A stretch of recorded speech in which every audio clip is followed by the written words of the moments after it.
ಇವತ್ತು 3:30 ಗಂಟೆ ಕೇಳಿ ಇವತ್ತು 3:30 ಗಂಟೆಗೆ ಏನು ಕ್ಯಾಬಿನೆಟ್ ಅಲ್ಲಿ ಇರ್ತಕ್ಕಂಥ ಒಕ್ಕಲಿಗರ ಮಂತ್ರಿಗಳು ಎಲ್ಲರದು ಏನೋ ಒಂದು ಪತ್ರಿಕಾಗೋಷ್ಠಿ ಅಂತಲ್ಲ, ಕೆಪಿಸಿಸಿ ಕಚೇರಿಯಲ್ಲಿ ಒಕ್ಕಲಿಗ ಸಮಾಜದ ಎಲ್ಲಾ ಮಂತ್ರಿಗಳು ಇವತ್ತೇನೋ ಎಂತ ಇದು ಮಾಡ್ತೀರಂತಲ್ಲಪ್ಪ ಪತ್ರಿಕಾಗೋಷ್ಠಿ.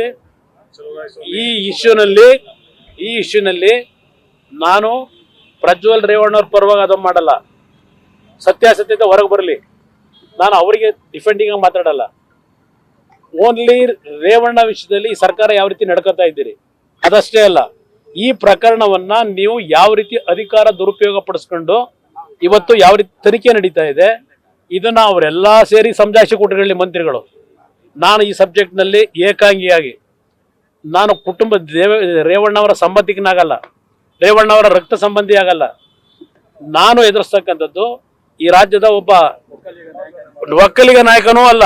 ನಾನು ಒಕ್ಕಲಿಗರನ್ನು ಈ ವಿಷಯದಲ್ಲಿ ಅಯೋಬನರಪ್ಪ ರಕ್ಷಣೆ ಕೊಡಿ ಅಂತ ಕೇಳಲ್ಲ.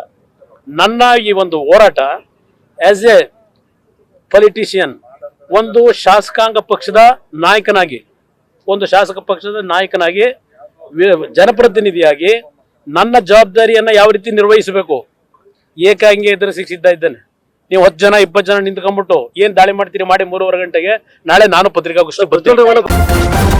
ನ್ಯೂಸ್ ಫಸ್ಟ್ ನಿರ್ಭೀತಿಯಿಂದ ನಿಮ್ಮ ಪರವಾಗಿ.